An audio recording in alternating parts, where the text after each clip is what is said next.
Good morning, guys. I'm back again. Hey, I promise, guys. 2025, we're gonna be making more videos. I promise. I promise. Forgive me. Um, Welcome back to the channel. I want to quickly discuss something that someone asked me just a few days ago. It has to do with visa interviews at the U.S. embassies in your various countries. But this person is in Nigeria, so this is me responding to his question on visa interviews. So there might be some of you watching these videos who have experienced this, like you go for an interview and the officer. So it happens most times when you've been denied a visa. That is when this question comes up. You've been denied a visa, and the officer asks you on your next interview or future interviews. The officer asks you what has changed. That's how they always put it most of the time. What has changed? Some officers will go further as to say what is different with this application, something like that. I mean, but you get what I'm saying. It's always in line in the line of questions like that, and yeah. So the officer would ask you what has changed. A lot of people a lot of people I mean, sometimes they would make the mistake of trying to change things in their application, even if you didn't have to, you could have been denied a visa. Say you could have been denied a visa because the officer just missed something in your application, your previous application. The officer missed something, or you didn't get a chance to explain a certain aspect of your application where you be a certain aspect that would have given you the visa, or that would have caused an approval. So yeah, so that question is not necessarily, the officer is not necessarily trying to make sure something has changed in your application, and I think that's a mistake a lot of us make. This person that asked this question told me he was told he has to change something. I mean, so he applied for an F1 visa to a school that gave him, I think, partial funding. The school gave him 50% of his entire, cost of study, and he got denied the visa on the first attempt, and he was asking me, he said he's worried, people are advising him to change school, people are advising him to. So I asked him, how did the interview go?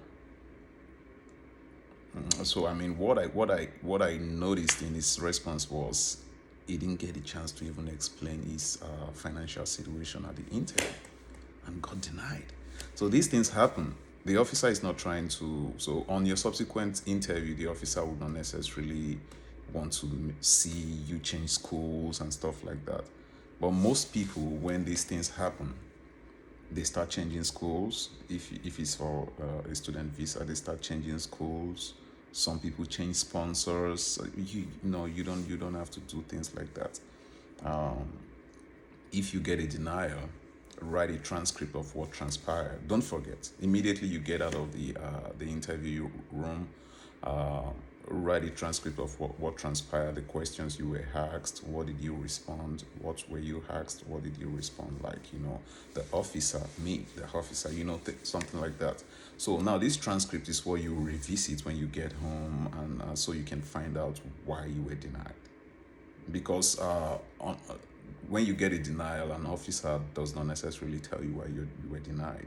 They don't give you specific reasons you were denied.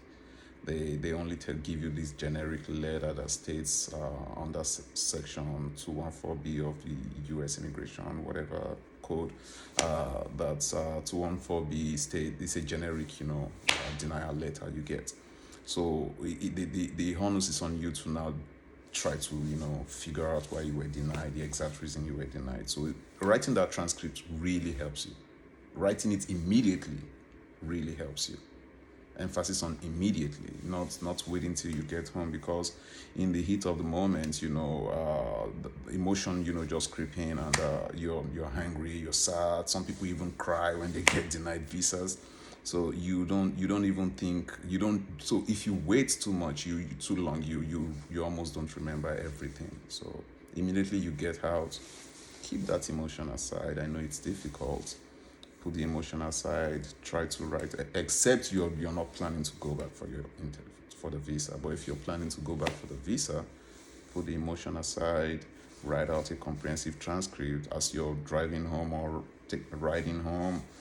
Keep thinking of what transpired. When you remember something new, add it to that transcript. So that transcript is what you revisit, to figure out what exactly happened. A lot of time, it's because the officer missed something. Honestly, a lot of times, from what I've experienced, a lot of times the officer just really missed something, because they don't have the time. They don't have so much time to dedicate to just you. These interviews are supposed to take on average 2 to 3 minutes, maybe 5 max. 5 minutes is not common. Mostly 3 minutes. And yeah, that's it. They're done with your interview. So the officer has that very short, space of time to determine if you qualify for the interview, if you qualify for the visa or not. So if the officer thinks, I'm not so sure, they won't start trying to dig, okay, let's check these documents, let's check that document. They just deny, because that's the easy thing to do. So the work is on you to make it difficult for them to deny you. Yeah, they tap that. So you have the responsibility of making your application a very difficult one to deny, to refuse. So that is it. Have it at the back of your mind when you're going for an interview. The default position of an officer is to deny you. That's the default position, because of course, why you can't give everyone visa, right? So if anyone is already giving you a reason to deny or making it easy for you to deny as an officer, that's a good day at the office. They've made the job easy for you, so they just deny you just deny that person. So that's what officers do most time. Immigration officers, not just United States. I think it's our country, really. The default position is deny. So if you give them good reasons, to approve the visa, then they do. So don't see visa refusal as the end of the world. Just see it as, okay, something was missed somewhere, let's try to work on that and go back. So if you are in that position, like I earlier stated, if you're in the position where you got denied a visa and you're getting all this pressure left, right, center, try to change something in your application, change your sponsor, change the school, change the reason you're going for the visa, for the trip and all that. No, you don't have to do that. If you have a genuine reason, a legitimate reason to change any of those things, go ahead and do it. But if you don't have a good reason to change anything, you don't have to change anything. Reapply, keep your keep your application consistent with the previous one. Then go back for your interview. But then if you like I said, if you wrote a transcript and you found out in the transcript that you found something that that might have suggested that something in your application caused the denial, and it's something you can change, that changing that aspect of the application would help edge you close to an approval, then yeah, why not do that? But everyone don't have to change something, is what I'm trying to say. I hope you're understanding what I'm saying. I'm not saying you shouldn't change anything, but everyone don't have to change something. Say, for instance, an example. You have families who are just wealthy. They are wealthy, very wealthy, you understand? And the sponsor, your uncle who stood as a sponsor for you, is, you found out that his financial situation that you described, to the officer is not too good. And you have, maybe your dad has a better financial situation, or another uncle or aunt of yours has a better financial situation to the previous sponsor. You can change your sponsor. Yeah. Because now changing to this person who has a better financial situation would definitely help you. So if that makes any sense, if you apply to a school and you found out after doing further, due diligence, you found out the last school you applied to or you went to the embassy with, that school is on the blacklist, or of schools in the US. Definitely, that's a reason to change something. You want to change the school, apply to a different school. So these are reasons you can change something in your application, not just change because the officer, did not approve your visa. You know, the officer might have missed something. So a good example of an officer missing something in your application is you went to the embassy, you went for the interview, and the officer asked you, about your sponsor.